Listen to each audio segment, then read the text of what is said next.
Hello my dear students, welcome you all to my YouTube channel M Ahmad study circle. आज के इस वीडियो में हम लोग new Oxford modern English class 8 से poem when I heard the learned astronomer written by Walt Whitman के summary को करने जा रहे हैं।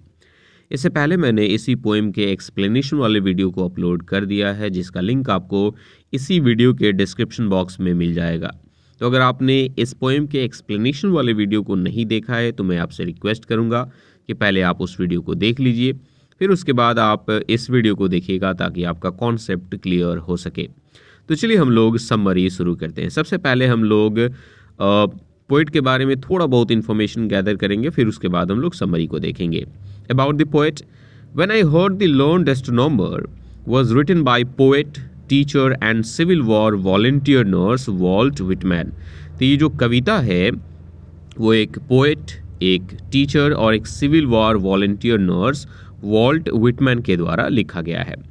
Whitman first published when I heard the learned astronomer in 1865 in his poetry collection drum tips. तो सबसे पहले वॉल्ट विटमैन ने अपनी इस कविता when I heard the learned astronomer को 1865 में अपने कविताओं के संग्रह ड्रम टिप्स में पब्लिश किया था। In the poem Whitman conveys his belief in the limits of using science to understand nature। तो अपनी इस कविता में वॉल्ट विटमैन ये बताना चाहते हैं कि अगर हमें प्रकृति को समझना है तो प्रकृति को समझने के लिए साइंस का एक लिमिटेड यूज़ होना चाहिए। अब ऐसा नहीं कि प्रकृति को समझने के लिए हर बार आप साइंस का ही यूज़ करो।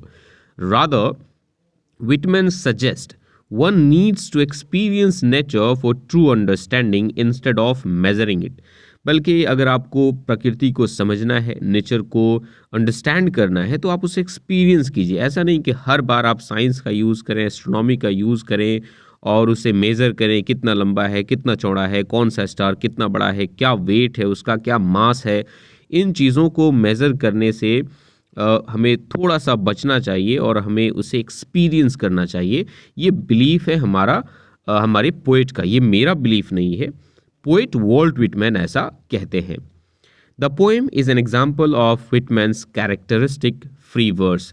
अब क्योंकि वॉल्ट विटमैन फ्री वर्स में लिखते थे, उनकी कविताओं में कोई राइम स्कीम नहीं हुआ करती थी, तो ये उसका एक एग्जाम्पल है। वॉल्ट विटमैन, मैं आपको बता दूं, ये एक अमेरिकन पोएट है। चलिए यहाँ से हम लोग समरी देखेंगे।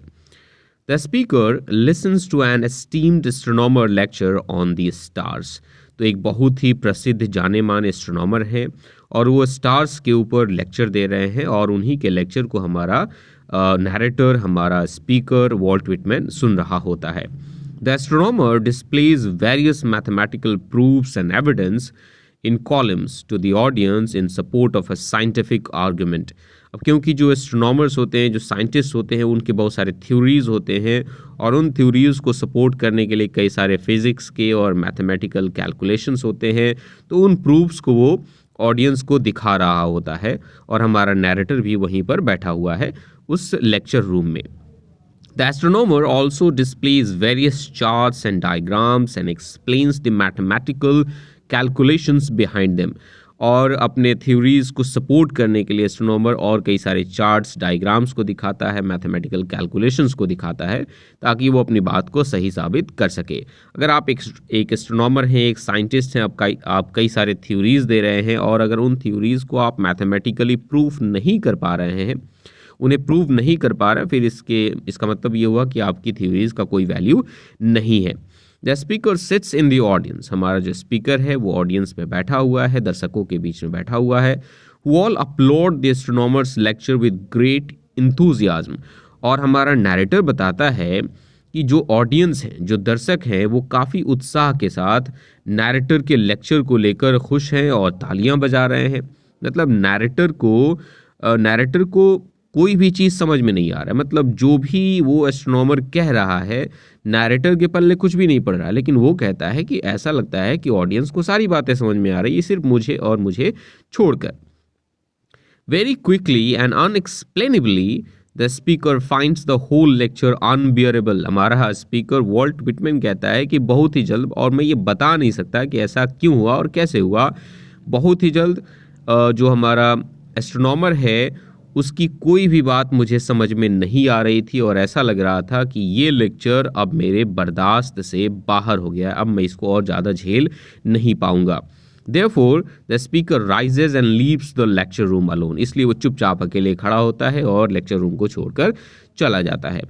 Outside it is night time. जब वो बाहर निकलता है लेक्चर रूम से तो पता चलता है कि रात हो गई है एंड द एयर इज़ डैम्प, और हवा जो है वो बहुत ही सर्द है, बहुत ही नम हवा है, काफ़ी ठंड है। There is a magical quality to the surrounding nature, और आसपास में जो प्रकृति है, जो नेचर है, वो बहुत ही मैजिकल है, जादुई है, मज़ेदार है।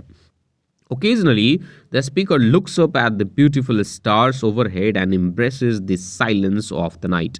और जब वहाँ से वो लौट रहा होता है तो कभी कभी वो अपने सिर के ऊपर चमकते हुए सितारों को देखता है और रात के सन्नाटे को, रात की खामोशी को गले लगा लेता है।